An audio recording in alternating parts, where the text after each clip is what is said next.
right?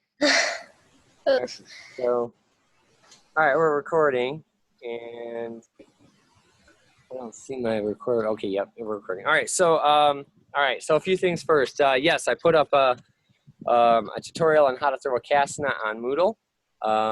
That's the reading part. You can read that, and you know, by reading, you can learn how to do things like this. And when you have an instructional video, whether you look it up on YouTube or have your teacher come out and show you, you can put the two together and figure out how to do things, not just the way someone else shows you, but you can come up with ways to improve upon methods, techniques. So once again, it's the plug into reading, why reading is important. And Javin Jackson's here. We'll let him in.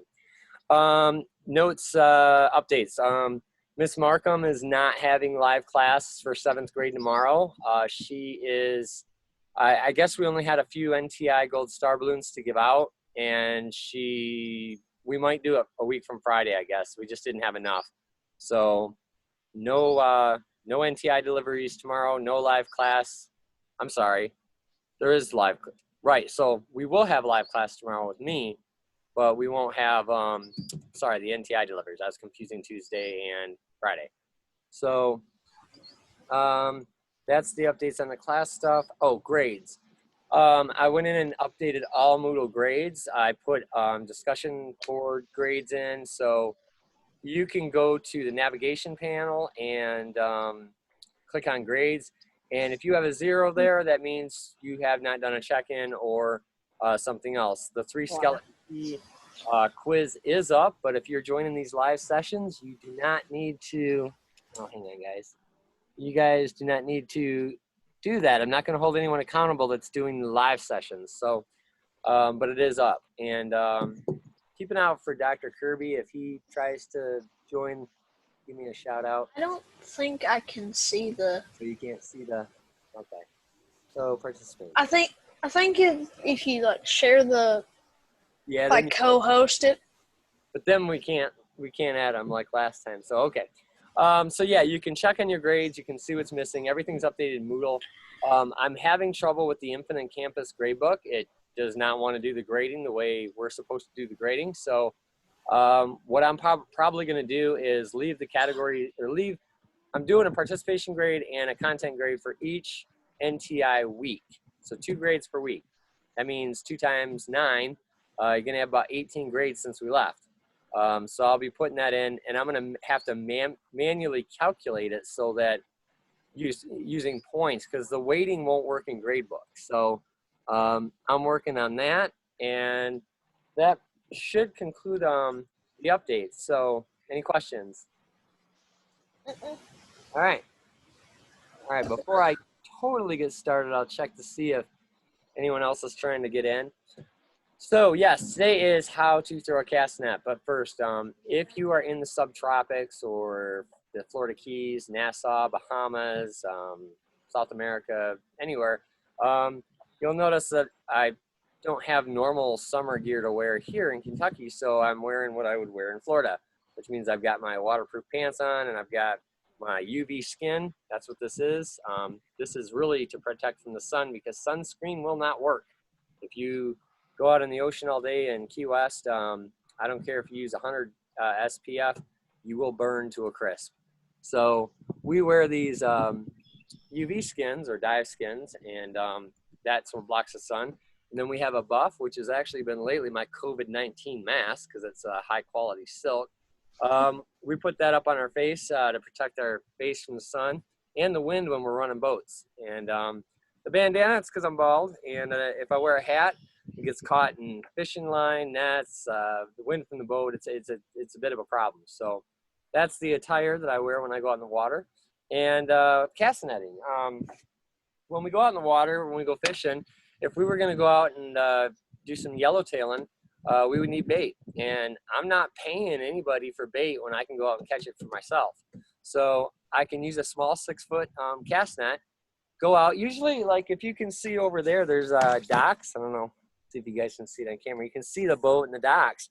That's actually a great place to cast net, because the fish, the minnows, like to hang around structures like that.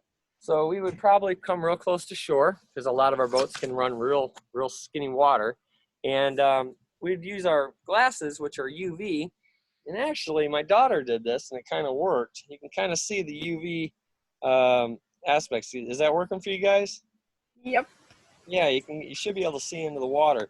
And that's what we use to see where the fish are. And then we'll find an area that seems to have some activity, and we'll start casting. And then as we catch bait, we'll put it in our live well on the boat. And then once we catch enough bait, we'll go out and resume fishing. And then we don't have to pay for bait or any of that stuff. It's just free. And bait, just to give you an idea, if you're going tarpon fishing, you know, you can pay $3.50 per crab, and you know, one hit and it's gone. So it's like it's $3.50 every time you catch a fish or get hit from a tarpon. Minnows probably $3, $4, $5, $6 a dozen. Shrimp, actually it's more than that. It's like $8, $9 a dozen. Same thing with shrimp. So bait's expensive, and if you can catch it, you know, it's easier. And if you're chartering, a lot of the tourists really like the fact, you know, like the experience of going out and, you know, seeing the guide actually cast net for fish and then go out fishing. It's part of the experience. So that's why we cast net. Now, we'll get on to the nitty gritty. And I still don't see anyone in the waiting room. I'm trying to bring my screen down here just a little bit. Bear with me. Nope, no one's in the waiting room. Okay. So your standard cast net is this is a small one, but you'll have a loop. And that's what you tie around your hand, so when you throw it, you don't lose your net. And you'll have some number amount of feet of rope. So I mean, some cast nets have 20 feet of rope. Most of them are shorter, like 10, 12. This is like maybe 6 or 8. Then you have the net, and this is what's called the horn. And the horn of the net is where you're actually going to hold. And you always hold it faced up like this. You don't want to grab it inverted. You might have an inclination to because you want to get that throw down, but the proper way to hold the net is by the horn up like this. And then one of the things you have to do, and this net is actually rather sun-beaten, and let's just say it's seen better days. But down at the bottom, after you get through all the netting, you have the lead weights. And these lead weights are all connected to these lines that come out the top of the horn. So as the horn is pulled, you can see what happens. It pulls all the line through, and that's what closes the net. That's what gets your that's what allows you to pull the fish up from the water. And then once you get it on land or a boat, when you hold it by the horn and drop it, it releases everything and fans out. But you want to make sure that you don't have any tangles in the net. And you can see that I actually do have some tangles, so we'll see how these couple of throws go. But you want to kind of hold your net up about waist high. You kind of see me. And you just want to fan through and make sure that it's going to, you know, there aren't any tangles. So I'll wind the whole thing up in my hand like this, checking for tangles. And then I can see that we're pretty good. So then I'll set it down, and then we're ready to begin the throw. But like right here, that's a broken line. So I've got one of these that are apparently broken. And that happens from the sun. The sun is very damaging in Florida, like I mentioned. So if you leave these out in the sun or on the deck of the boat, they don't last long. And these cast nets, this one's probably about 70, 80 bucks. The big 12-foot ones, $200, $300. They're very expensive. And unfortunately, this net's only got a couple more throws left in it, so we will make the best of it. It's definitely seen better days. See if anyone's in the room. Nope. Okay. All right. So when you throw, first thing you can do is you want to stand. Just to get the camera a little better here. You know, just kind of normal, and you want to use you want to use the hand you throw a football with. So if you're right-handed, use your right hand. If you're left-handed, use your left hand. But you want to grab your line and put it around your throwing hand, and then you want to start kind of making loops with the rope. Just loops, and you're holding it in your hand so that when you release it, it won't tangle up on you. And then as you start to pull the net, once you get that horn up here, you want to grab the horn like so. And then the next step is you're going to want to, in nets up to 12 foot, you're going to want to loop the net. So you're going to basically come down and you're just going to basically fold over and grab it up. So both both parts of the net you're holding are facing up. So you see how I did that? So I got the horn and I'm losing my loops. I'm going to bend it down about halfway and still have it facing up. So when I hold the net, I want the lead weights to be about waist high, maybe a touch lower. So right about there. So when I go to throw this, it's going to fan out.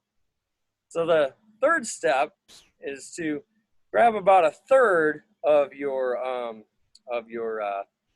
lead weights with the netting. So I grab about a third of it right there. Then I invert this hand like so, and I bring it up to this hand.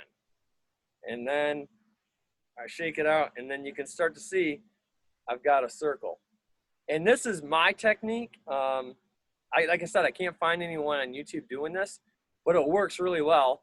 And I just had this in the lake. I really don't want to put it in my mouth. Do you? No.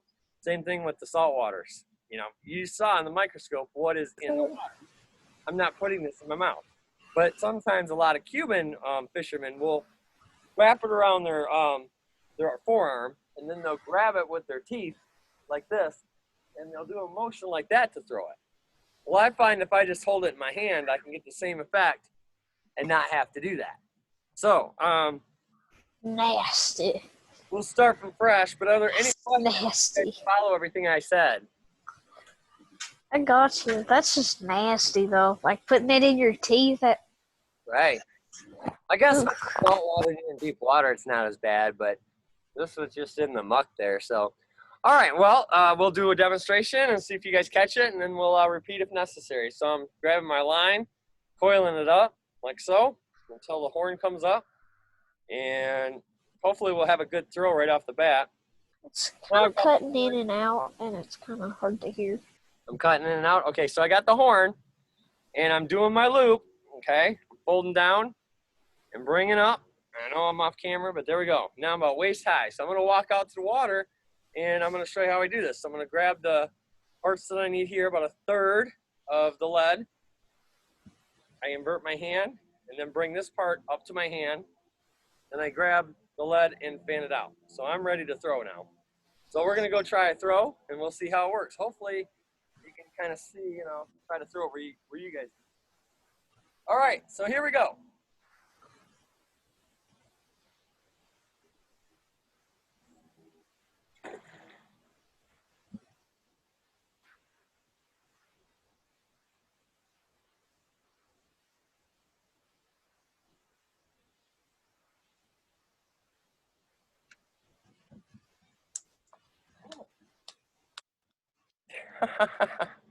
Now, believe it or not, we actually caught a fish.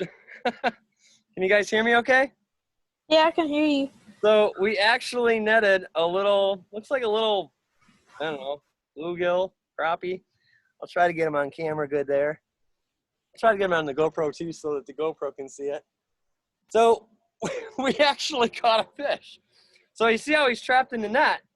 If I grab the horn, which I don't know if you can see this, it drops out, and normally the fish should be released, but this is a kind of a big, it's about 3 inches long.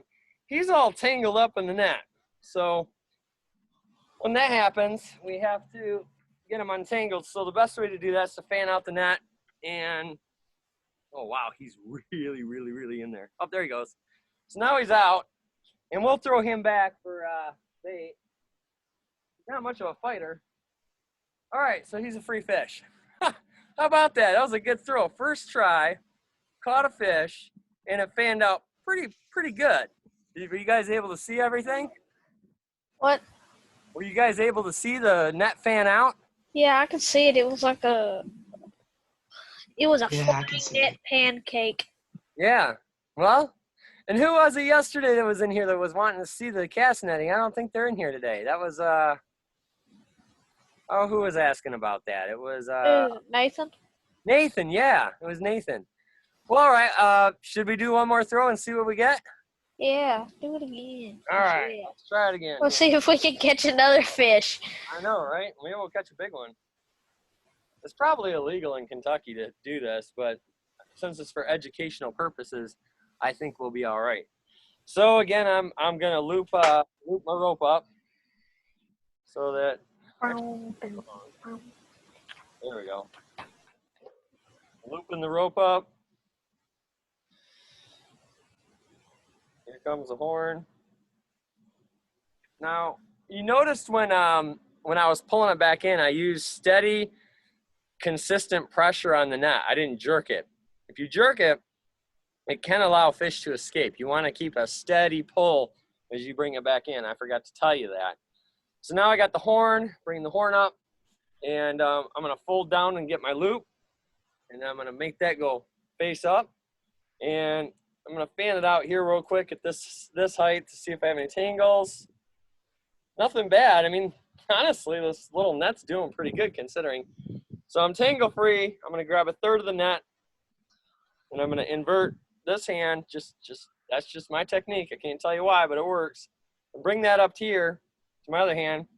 And then I'm going to find the first, where the first part of the rope is of the lead weights, and get her kind of fanned out here. That's pretty good. And let's go try another one. So here we go.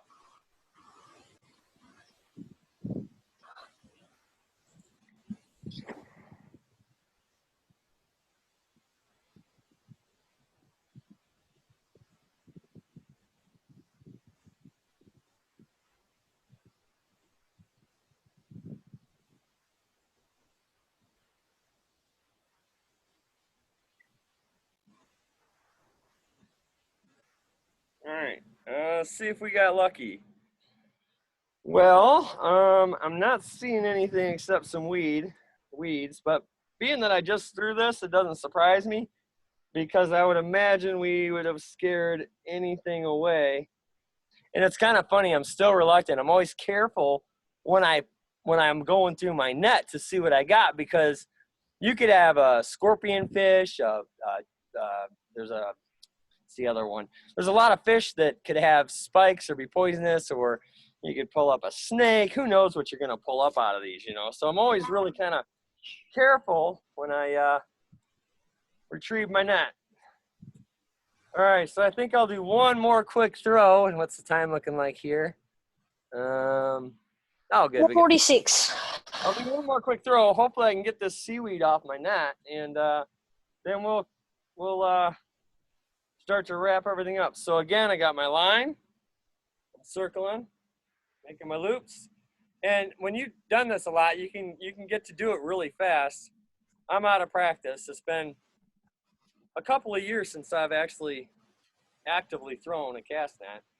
This one feels like it's falling apart on me, though. I don't like it. Then looks like we're tangle free. Gonna grab a third of the net, reverse it up to the other hand, grab my first line of lead, get my fan started here. Now I'm gonna try to go a little bit over, maybe towards those weeds, but I need more rope because I have to throw it further. I'm not on a boat here, so I gotta make sure it doesn't catch my wrist and stop like it did last time. Here we go.